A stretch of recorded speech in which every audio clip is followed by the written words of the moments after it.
திருச்சிற்றம்பலம். ஓம் சிவா திருச்சிற்றம்பலம். திருச்சிற்றம்பலம். திருச்சிற்றம்பலம்.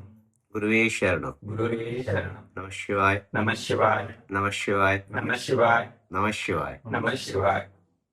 ಒಂದು ಸಣ್ಣ ಕಥೆ ಇರುತ್ತೆ. ಆ ಕಥೆಯನ್ನು ಕೇಳಿ ನನಗೊಂದು ಉತ್ತರ ಹೇಳಬೇಕು. ಇಷ್ಟು ಹೇಳುದು, ಒಂದು ಊರಿನಲ್ಲಿ ಒಂದು ಗುರುಗಳು ವಾಸ ಮಾಡ್ತಾ ಇರ್ತಾರೆ. ಒಂದು ಕಾಡಿನಲ್ಲಿ, ಕಾಡು ಪ್ರದೇಶದಲ್ಲಿ ಒಂದು ಕುಟೀರ, ಸಣ್ಣ ಒಂದು ಕುಟೀರದಲ್ಲಿ ಅವರದೇನೋ ಅನುಷ್ಠಾನ, ಅವರದೇನೋ ಒಂದು ಸ್ಥಿತಿಗತಿಗಳು, ಅವರ ಪಾಡಿಗೆ ಅವರು. ಅವರನ್ನು ಹುಡುಕಿಕೊಂಡು ಅನೇಕ ಭಕ್ತಾದಿಗಳು ಬರ್ತಾರೆ. ಭಕ್ತಾದಿಗಳು ಬಂದದರಲ್ಲಿ ಶಿಷ್ಯಂದರಾಗಿ ಪರಿವರ್ತನೆಯಾಗಿ ಸೇವೆ ಮಾಡ್ತಾ ಇರ್ತಾರೆ. ಈ ರೀತಿ ಸೇವೆ ಮಾಡೋ ಸಮಯದಲ್ಲಿ ಈ ಶಿಷ್ಯಂದರಿಗೆ ಒಂದು ನಾನು ಎಂಬುದು ಬರ್ತದೆ. ನಾನು ಇಷ್ಟು ವರ್ಷ ಸೇವೆ ಮಾಡ್ತಾ ಇದ್ದೇನೆ, ಇಷ್ಟು ವರ್ಷದಿಂದ ಇದ್ದೇನೆ ಅಂತೇಳಿ, ಯಾರಿಗೆ ಮೊದಲು ಭಕ್ತರಾಗಿ ಬಂದು ಶಿಷ್ಯಂದರಾಗಿ ಪರಿವರ್ತನೆ ಆದವರಿಗೆ ನಾವು ಇಷ್ಟು ವರ್ಷದಿಂದ ಇದ್ದೇವೆ ಅಂತೇಳಿ ಒಂದು ಅಹಂಕಾರ. ಆಗ ಭಕ್ತಾದಿಗಳು ಬರ್ತಾರೆ, ಗುರುಗಳೇ ನಮ್ಮನ್ನು ಶಿಷ್ಯಂದರಾಗಿ ಸ್ವೀಕಾರ ಮಾಡಿ, ನಿಮ್ಮ ಒಟ್ಟಿಗೆ ಇರ್ತೇವೆ, ನಿಮ್ಮ ಪಾದದಲ್ಲೇ ಇರ್ತೇವೆ, ನಿಮ್ಮನ್ನು ಬಿಟ್ಟರೆ ಬೇರೆ ಯಾರು ಇಲ್ಲ ಅಂತ ಹೇಳುವ ಸ್ಥಿತಿಯಲ್ಲೆಲ್ಲ ಬರ್ತಾರೆ ಭಕ್ತಾದಿಗಳು. ನೀವೇ ಗತಿ ಅಂತ ಹೇಳುವ ಭಕ್ತಾದಿಗಳನ್ನು ಒಂದು ಶಿಷ್ಯಂದರಾಗಿ ಸ್ವೀಕಾರ ಮಾಡ್ತಾರೆ. ನೀನೇ ಗತಿ, ನೀನು ಏನು ಮಾಡಿದ್ರು ನೀನೇ, ಸರ್ವಸ್ವವು ನಿನಗೆ ನಾನು ಕೊಟ್ಟಾಯಿತು, ತನು ಮನ ಧನ, ಇನ್ನು ಮುಂದೆ ಬೆತ್ತಲೆ ಆಗ್ಲಿಕ್ಕೂ ನಾನು ರೆಡಿ ಇದ್ದೇನೆ, ನಿನ್ನ ಪಾದದಲ್ಲೇ ಸಾಯ್ಲಿಕ್ಕೂ ರೆಡಿ ಇದ್ದೇನೆ, ಏನ್ ಬೇಕಾದ್ರೆ ಮಾಡು. ಈ ರೀತಿ ಎಲ್ಲ ಒಂದೊಂದು ಭಕ್ತಾದಿಗಳು ಹೇಳುವಾಗ ನೋಡುವ, ಇವರೊಳಗೆ ಜ್ಞಾನ ಉಂಟಾ, ಇವರು ನಿಜವಾಗಿಯೂ ಪ್ರಪಂಚಕ್ಕೆ ಬೇಕಾದವರ ಅಂಥೇಳಿ ಒಬ್ಬೊಬ್ಬರನ್ನೇ ಸ್ವೀಕಾರ ಮಾಡ್ತಾರೆ. ಕೇವಲ ಮಾತಿನಲ್ಲಿ ಮಾತ್ರ ಹೇಳ್ತಾರ, ಅಲ್ಲ ಇವರು ಇಚ್ಛೆಗೆ ಬೇಕಾಗಿ ಹೇಳ್ತಾರ, ಯಾವ ಕಾರಣಕ್ಕೆ ಬೇಕಾಗಿ ಇವರು ಹೇಳ್ತಾರೆ ಎಂಬ ಸತ್ಯದ ಅರಿವು ಆಗಬೇಕಲ್ಲ. ಆಗ ಶಿಷ್ಯಂದರಾಗಿ ಸ್ವೀಕಾರ ಮಾಡಿ ಎಲ್ಲರ ಹತ್ರ ಸೇವೆ ಮಾಡಿಸ್ತಾರೆ. ಆಗ ಸೀನಿಯರಿಟಿ ಇರೋ ಶಿಷ್ಯಂದರಿಗೂ, ಪ್ರೆಸೆಂಟ್ ಜಾಯಿನ್ ಆದ ಶಿಷ್ಯಂದರಿಗೂ, ಈ ಕಾಲೇಜಲ್ಲಿ ಸೀನಿಯರ್ ಸ್ಟೂಡೆಂಟ್ ಜೂನಿಯರ್ ಸ್ಟೂಡೆಂಟ್ ಅಂತ ಫೈಟಿಂಗ್ ಆಗ್ತದಲ್ಲ, ಇದು ಸೇಮ್ ಆಗಿ ಎಲ್ಲ ಕಡೆ ಆಗುವ ವಿಚಾರ. ಯಾವುದೇ ಒಂದು ಸ್ಥಿತಿಯಲ್ಲಿ, ಒಂದು ಸಂಸ್ಥೆಯಲ್ಲಿ, ಒಂದು ಕೆಲಸದಲ್ಲಿಯೋ ಅಲ್ಲ ಬಿಸ್ನೆಸ್ ಅಲ್ಲಿಯೋ ಯಾವುದರಲ್ಲಿ ಆದರೂ ಇರ್ತದೆ, ನನಗೆ ಸೀನಿಯರಿಟಿ, ನನಗೆ ತುಂಬ ಅನುಭವ ಉಂಟು, ಅಲ್ವಾ, ನಾನು ದೊಡ್ಡವನು, ಎಲ್ಲ ವಿಚಾರಗಳು ಬರ್ತದೆ. ಅಂಥ ಸಮಯದಲ್ಲಿ ಈ ಅಹಂಕಾರದಿಂದ ಸೀನಿಯರಿಟಿಯರನ್ನೆಲ್ಲ ದೂರ ಮಾಡ್ತಾರೆ ಗುರುಗಳು. ಈಗೇನು ಪ್ರೆಸೆಂಟ್ ಜಾಯಿನ್ ಆಗಿದ್ದಾರೆ ಅವರನ್ನು ಪಕ್ಕದಲ್ಲಿ ಇಟ್ಟುಕೊಳ್ತಾರೆ. ಇನ್ನು ಮೇಲೆ ನನ್ನ ಜೊತೆಗೆ ಇದ್ದು ಬಿಡು, ನನ್ನ ಕುಟೀರದಲ್ಲೇ ಇದ್ದು ಬಿಡು. ಸೀನಿಯರಿಟಿ ಇದ್ದ ಶಿಷ್ಯನರೆಲ್ಲ ಹೊರಗಡೆ ಯಾವುದೋ ಒಂದು ರೀತಿಯಲ್ಲಿ ಇರ್ತಾರೆ. ನಿಮಗೇನು ಗೊತ್ತಿಲ್ಲ ಪಾಪ, ಗುರುವೇ ಬೇಕು ಅಂತ ಬಂದಿದ್ದೀರಿ, ಆದ ಕಾರಣ 24 ಗಂಟೆ ಜೊತೆಗೆ ಇರಿ. ಅತಿಯಾದ ಪ್ರೀತಿಯಿಂದ ಇರ್ತಾರೆ. ಅಷ್ಟು ಜನ ಶಿಷ್ಯಂದರಲ್ಲಿ 2 ಜನ ಶಿಷ್ಯಂದ್ರನ್ನು ಗುರುಗಳ ಕುಟೀರದೊಳಗೆ ಸೇರಿಸ್ತಾರೆ. ಮತ್ತೆಲ್ಲ ಹೊರಗಡೆ ಸೇವೆ ಮಾಡಿಕೊಂಡಿರಿ ಅಂತೇಳಿ. ಇದು ಈ ಶಿಷ್ಯಂದ್ರಿಗೆ ಅರ್ಥ ಆಗ್ತದೆ, ಒಳಗಡೆ ಇದ್ದ ಶಿಷ್ಯಂದ್ರಿಗೂ. ನಮ್ಮಲ್ಲಿ ಯಾವುದೇ ಕ್ವಾಲಿಟೀಸ್ ಇಲ್ಲದೆ ಕೂಡ ನಮ್ಮನ್ನು ಇಷ್ಟು ಹತ್ತಿರ ಕೂತ್ಕೊಳಿಸಿದ್ದಾರೆ, ನಮ್ಮಲ್ಲಿ ಇಂಥ ಒಂದು ಗುಣವೇ ಇಲ್ಲ, ಇವರಿಗೆ ತಿಳಿದಷ್ಟು ನಮಗೆ ಗೊತ್ತೂ ಇಲ್ಲ, ಆದರೂ ಕೂಡ ನಮ್ಮನ್ನು ಇಷ್ಟು ಹತ್ತಿರ ಕೂತ್ಕೊಳಿಸಿದಾರಲ್ಲ ಎಂಬ ಜ್ಞಾನ ಇರ್ತದೆ. ಎಲ್ಲೋ ಒಂದು ಕಡೆ ಇರ್ತದೆ ಆ ಜ್ಞಾನ. ಆ ಜ್ಞಾನವನ್ನು ಸರಿಯಾಗಿ ಉಪಯೋಗಿಸಿಕೊಳ್ಳಲಿಕ್ಕೆ ಮಾತ್ರ ಗೊತ್ತಿರುವುದಿಲ್ಲ. ಪುಣ್ಯ, ಒಂದು ಜನ್ಮದ ಪುಣ್ಯ, ಜನ್ಮದ ಪುಣ್ಯ, ಅದು ಗುರುವಿನ ಹತ್ತಿರ ಬಂದು ಸೇರುವುದು, ಹತ್ತಿರ ಬಂದು ಕೂತ್ಕೊಳ್ಳುವುದು, ಜನ್ಮದ ಪುಣ್ಯ. ಅದಕ್ಕೆ ಯಾವ ಸಾಧನೆ ಬೇಡ. ಆ ಜನ್ಮದಲ್ಲಿ ಸಾಧನೆ ಮಾಡಿ ಮಾಡಿ ಮಾಡಿ ಮಾಡಿ ಮಾಡಿ ಮಾಡಿ ಅದು ಹತ್ತಿರ ಬಂದು ಯಾವುದೋ ಒಂದು ರೀತಿಯಲ್ಲಿ ಬಂದು ಸೇರ್ತದೆ. ಆದರೆ ಅದಕ್ಕೆ ಸತ್ಯದ ಅರಿವಿರುವುದಿಲ್ಲ. ಸತ್ಯದ ಅರಿವಾದರೆ ಅದು ಗುರುವೇ ಆಗಿ ಬಿಡ್ಬೋದು ಡೆಫಿನೆಟ್ಲಿ. ಆದ ಕಾರಣ ಹೇಳಿದ್ದು, ಪುಣ್ಯವಂತರು ಬೇಕಾದಷ್ಟು, ಸತ್ಯವಂತರು ಬೆರಳೆಣಿಕೆಯಷ್ಟು. ಪುಣ್ಯವಂತರ ಅದೆಷ್ಟೋ ಕೋಟಿ, ಸತ್ಯವಂತರು ಬೆರಳೆಣಿಕೆಯಷ್ಟು ಮಾತ್ರ ಸಿಗಬಹುದು. ಹಾಗೆ ಬಹಳ ಪ್ರೀತಿಯಿಂದ 2 ಶಿಷ್ಯರನ್ನು ನೋಡ್ತಾರೆ. ಯಾವಾಗಲೂ ಬಹಳ ಪ್ರೀತಿ, ಬಹಳ ಸಂತೋಷ, ಖುಷಿ ಖುಷಿಯಾಗಿ ಅವರ ಜೊತೆ ಇರ್ತಾರೆ. ಹೇಗೆ ಬೇಕೋ ಹಾಗೆ ಇರ್ತಾರೆ. ಯಾಕೆ ಬೇಕಾಗಿರ್ತಾರೆ ಗೊತ್ತುಂಟಾ? ಅದು ಇನ್ನೊಬ್ಬರಿಗೆ ಪಾಠ ಆಗಲಿ, ಇನ್ನೊಬ್ಬರಿಗೆ ಅದು ಪಾಠ ಆಗಲಿ. ನಾನು ಎಂಬ ಅಹಂಕಾರ ಇದ್ದವರಿಗೆ ಇದೊಂದು ಪಾಠ ಆಗಲಿ ಅಂತೇಳಿ ಈ 2 ಶಿಷ್ಯರ ಹತ್ರ ಬಹಳ ಖುಷಿಯಲ್ಲಿ ಇರ್ತಾರೆ. ಎಷ್ಟೋ ಖುಷಿಯಲ್ಲಿ, ಎಷ್ಟೋ ಪ್ರೀತಿಯಲ್ಲಿ ಹೇಳಿದ್ರು ಈ 2 ಜನ ಶಿಷ್ಯಂದರು ತಪ್ಪೇ ಮಾಡೋದು. ಆಗ ಬಾಕಿ ಇದ್ದ ಶಿಷ್ಯಂದರ ಮುಂದೆ ಗುರುವಿಗೆ ಎಷ್ಟು ದೊಡ್ಡ ಅವಮಾನ ಅದು. ತನಗೆ ಅವಮಾನ ಆದರೂ ಪರವಾಗಿಲ್ಲ, ನನ್ನನ್ನು ನಂಬಿ ಬಂದಿದ್ದಾರೆ, ಏನೋ ಒಂದು ಪ್ರೀತಿಯಲ್ಲಿ ಬಂದಿದ್ದಾರೆ, ಏನೋ ಒಂದು ಮಾಡ್ತಾ ಇದ್ದಾರೆ ಅಂತ ಹೇಳಿ ಅಷ್ಟು ಪ್ರೀತಿಯಲ್ಲಿ ನೋಡ್ತಾರೆ. ಇನ್ನು ಕೋಪ ಬಂದರೆ ಅತಿಯಾದ ಕೋಪ ಬರ್ತದೆ. ಆ ಸೀನಿಯರಿಟ್ಟಿದ್ದ ಶಿಷ್ಯರು ಎಷ್ಟು ಅವಮಾನ ಪಟ್ಟಿದ್ದಾರೆ, ಅಷ್ಟು ಅವಮಾನ ಈ ಶಿಷ್ಯಂದ್ರು ಪಡಲಿಲ್ಲ. ಯಾಕೆಂದ್ರೆ ಗೊತ್ತಿಲ್ಲ, ಅಷ್ಟು ಶಕ್ತಿ ಇಲ್ಲ ಸಹಿಸಿಕೊಳ್ಳುವಷ್ಟು. ಆದರೂ ಅವಮಾನ ಪಟ್ಟುತ್ತಾ ಇರ್ತಾರೆ. ಯಾವ್ಯಾವುದೋ ರೀತಿಯಲ್ಲಿ ತಪ್ಪುಗಳನ್ನು ಮಾಡಿ ಬೈಗಳ ತಿಂದುಕೊಂಡು, ಯಾವುದ್ಯಾವುದೋ ರೀತಿಯಲ್ಲಿ ಗುರುವಿನ ಎಲ್ಲ ವಿಚಾರಗಳು ಒಂದು ಅಳವಿಗೆ ಗೊತ್ತಿರುತ್ತದೆ. ಒಂದು ಮಟ್ಟಕ್ಕೆ ಗುರು ಅಂದರೆ ಇದೇ ಅಂತೇಳಿ ಒಂದು ಸ್ಥಿತಿ ಅವ್ರಿಗೆ ಗೊತ್ತಿರ್ತದೆ. ಒಂದು ದಿನ ಏನಾಗ್ತದೆ, ಬಂದ ಭಕ್ತಾದಿಗಳು ಇನ್ನು ಅವರ ಸೇವೆ ಮಾಡೋರಲ್ಲ, ಇವರಿಗೆ ಯಾವುದೇ ರೀತಿಯ ಆಸೆಗಳಿಲ್ಲಪ್ಪ, ಎಲ್ಲ ಆಸೆಯನ್ನು ಬಿಟ್ಟಿದ್ದಾರೆ. ನಿಜವಾಗಿ ಗುರು ಎಂಬನಿಗೆ ಆಸೆ ಇಲ್ಲ, ಅವ ಆಸೆಯನ್ನೆಲ್ಲ ಬಿಟ್ಟಿದ್ದಾನೆ, ಆಸೆಯನ್ನು ಎಲ್ಲ ಬಿಟ್ಟಿರ್ತಾನೆ. ನಾನು ಎಂಬುದೇ ಅವನಿಗಿಲ್ಲ, ನಾನು ಎಂಬುದೇ ಸತ್ತು ಹೋಗಿರ್ತದೆ. ಹಾಗಾದ್ರೆ ನಾನು ಎಂಬುದು ಸತ್ತು ಹೋಗಿ ಅವ ಬದುಕುತ್ತಾನೆ ಅಂತ ಹೇಳಿದರೆ, ಅವ ಜೀವನ ಮಾಡ್ತಾನೆ ಅಂತ ಹೇಳಿದರೆ, ಅವ ಏನೋ ಒಂದೆರಡು ವಿಷಯ ಮಾತಾಡ್ತಾನೆ ಅಂತ ಹೇಳಿದರೆ, ಅದು ಭಕ್ತರ ಒಳಿತಿಗಾಗಿ ಮಾತ್ರ. ಆ ಸತ್ತು ಹೋದ ನಾನು ಭಕ್ತನಿಗೆ ಅದು ನೀನಾಗಿ ಪರಿವರ್ತನೆ ಆಗ್ತದೆ. ಹೇಳೋದಾಯ್ತಾ? ಆ ಭಕ್ತನ ಸಂತೋಷಕ್ಕೆ ಬೇಕಾಗಿ, ಭಕ್ತನ ಪ್ರೀತಿಗೆ ಬೇಕಾಗಿ ಒಂದು ಗುರುವಿನ ನಿಜ ಸ್ಥಿತಿ ಹೇಳುದು. ಗುರುವಿಗೆ ಗುರು ಎಂಬ ಸ್ಥಿತಿಯೇ ಇರುವುದಿಲ್ಲ, ಅವ್ರಿಗೆ ಸತ್ತೋಗಿ ಆಗಿರ್ತದೆ ಆಲ್ರೆಡಿ. ಅವ್ರಿಗೆ ಏನಾದರೂ ಚಿಂತೆ ಇಲ್ಲ, ಅವ್ರಿಗೆ ನಾನು ಎಂಬುದೇ ಇಲ್ಲ. ಆ ನಾನು ಎಂಬುದೇ ಇಲ್ಲ ಅಂತ ಹೇಳಿದಾಗ ಬೇರೆ ಎಂತ ಉಂಟು? ಆಗ ಅವ್ರು ಜೀವನ ಮಾಡ್ತಾರೆ, ಯಾರಿಗೆ ಬೇಕಾಗಿ ಜೀವನ ಮಾಡ್ತಾರೆ? ಲೋಕ ಕಲ್ಯಾಣಕ್ಕೆ ಬೇಕಾಗಿ, ಭಕ್ತರ ಒಳಿತಿಗೆ ಬೇಕಾಗಿ, ಮನುಕುಲದ ಒಳಿತಿಗೆ ಬೇಕಾಗಿ ಅಲ್ವಾ? ಒಂದು ಆ ಗುರುವಿಗೆ ಆ ಒಂದು ಸ್ಥಿತಿ ಇರ್ತದೆ. ಯಾವ ಸ್ಥಿತಿ?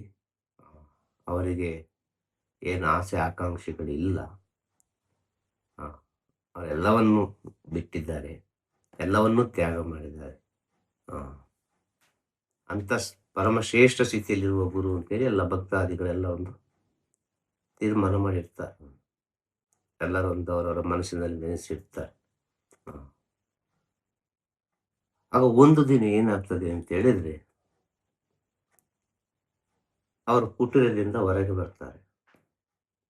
2 ಶಿಷ್ಯಂದರೊಟ್ಟಿಗೆ ಹೊರಗೆ ಬಂದು ಆ ಕುಟೀರದಲ್ಲಿ ಅನೇಕ ದೈವಿಕ ರಹಸ್ಯಗಳಿರ್ತದೆ. ಅದು ಆ ಗುರುವಿಗೆ ಮಾತ್ರ ಗೊತ್ತಿರ್ತದೆ. ಆ ಶಿಷ್ಯರ ಹತ್ರ ಹೇಳಿರ್ತಾರೆ, ಇದರ ಜವಾಬ್ದಾರಿ ನಿಮ್ಮದು. ಯಾರು ಜೊತೆಗೆ ಇದ್ದಾರಲ್ಲ 2 ಜನ ನ್ಯೂ ಅಪಾಯಿಂಟ್ಮೆಂಟ್ ಆದವರು, ಅವರನ್ನು, ಇದರ ಜವಾಬ್ದಾರಿ ನಿಮ್ಮದು, ಇದನ್ನು ನೀವೇ ನೋಡಿಕೊಳ್ಬೇಕು. ನಿಮ್ಮನ್ನು ದಾಟಿ ಇದರೊಳಗೆ ಯಾರು ಹೋಗಬಾರ್ದು. ನಾಳೆ ಏನಾದ್ರು ಹೆಚ್ಚು ಕಡಿಮೆ ನಿಮ್ಮ ಹತ್ರವೇ ಕೇಳಬೇಕು ಅಂತೇಳಿ ಆ ಕುಟೀರಕ್ಕೊಂದು ಕೀ ಇರ್ತದೆ. ಆ ಕೀಯನ್ನು ಅವರ ಕೈಯಲ್ಲಿ ಕೊಟ್ಟು ಬಿಡ್ತಾರೆ, ಇದನ್ನು ನೀವು ಇಟ್ಟುಕೊಳ್ಳಿ ಅಂತೇಳಿ. ನಾನು ಯಾವಾಗ ಒಳಗೆ ಹೋಗ್ತದೆ ಆಗ ಓಪನ್ ಮಾಡಿ ಒಳಗೆ ಹೋಗಬೇಕು, ಹೊರಗೆ ಬರುವಾಗ ಅದು ಲಾಕ್ ಮಾಡಿಬಿಟ್ಟು ಹೊರಗೆ ಬರಬೇಕು ಅಂತೇಳಿ.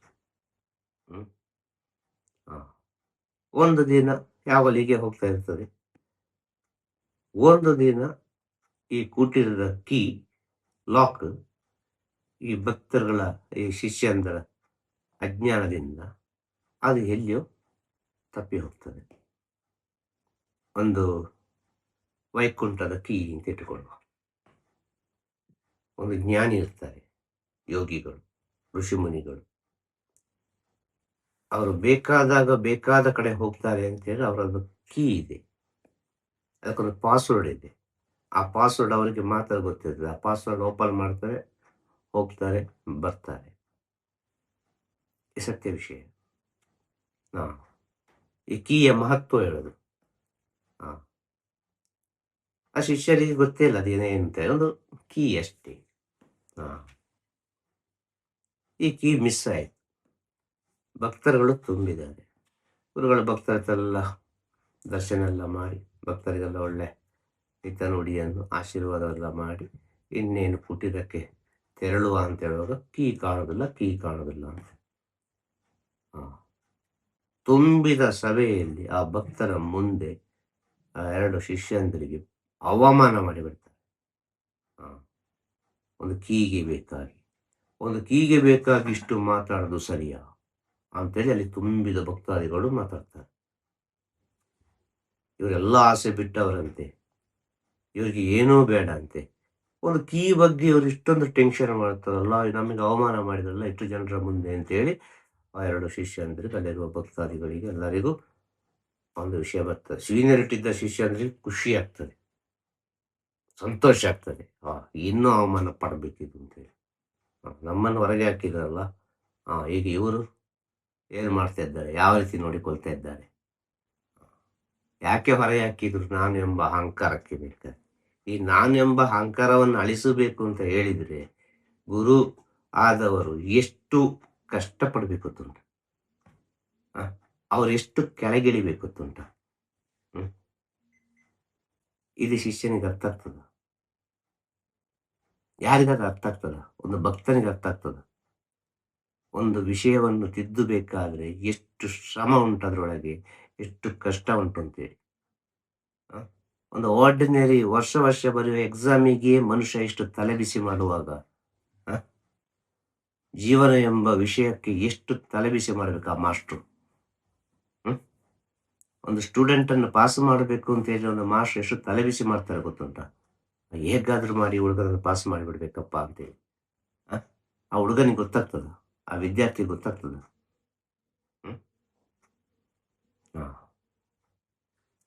ಸತ್ಯ ವಿಷಯ. ತುಂಬಿದ ಸಭೆಯಲ್ಲಿ ಎಲ್ಲರೂ ಮಾತಾಡಿಕೊಳ್ತಾರೆ.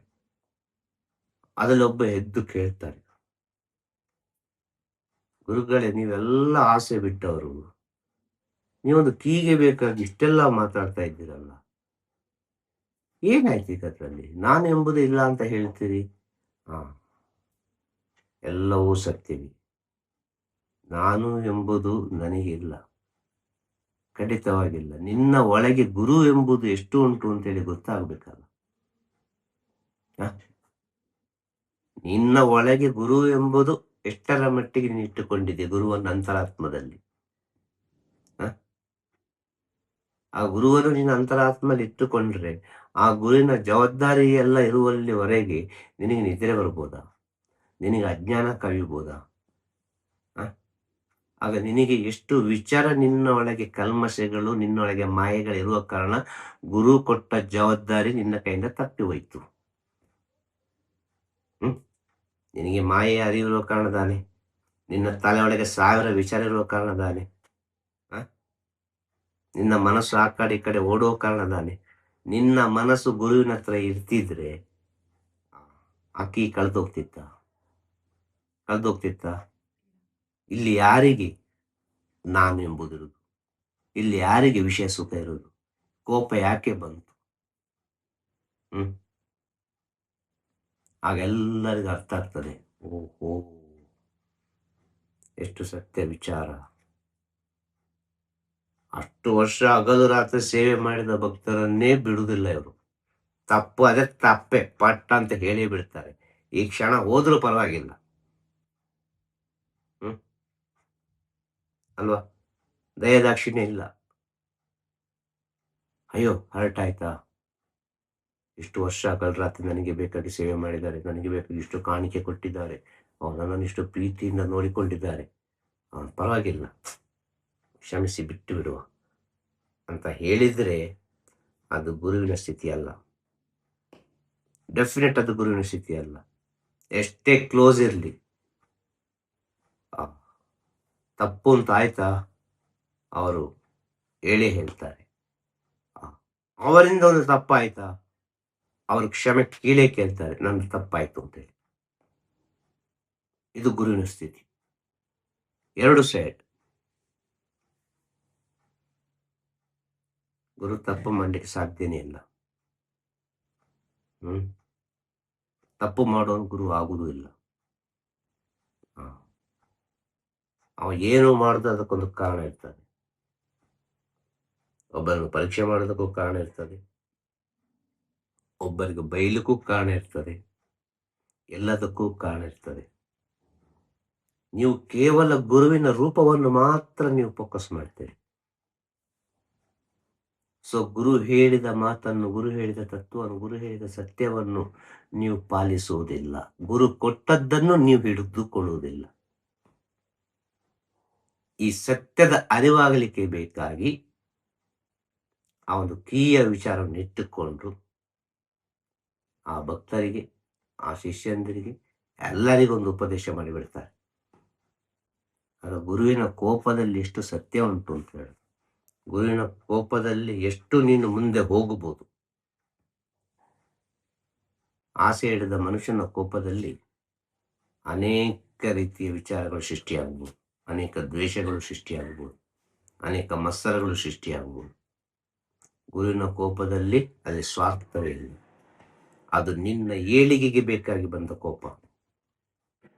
ನೀನು ಎಚ್ಚರವಾಗಿರು, ನೀನು ಎದ್ದೇಳು, ಅಜ್ಞಾನದಿಂದ ಹೊರಗೆ ಬಾ, ಸತ್ಯದಲ್ಲಿ ನಿಲ್ಲು ಎಂಬ ಸ್ಥಿತಿ ಗುರುವಿನ ಕೋಪ. ಇದನ್ನು ನೀವು ಸ್ವಲ್ಪ ಅರ್ಥ ಮಾಡಿಕೊಂಡ್ರೆ ಎಲ್ಲರಿಗೂ ಅರ್ಥ ಆಗ್ಬೋದು. ಈಗ ಇದನ್ನು ಕೇಳಿದ್ರಲ್ಲ, ಇದಕ್ಕೆ ನಿಮ್ಮ ಉತ್ತರ ಏನು?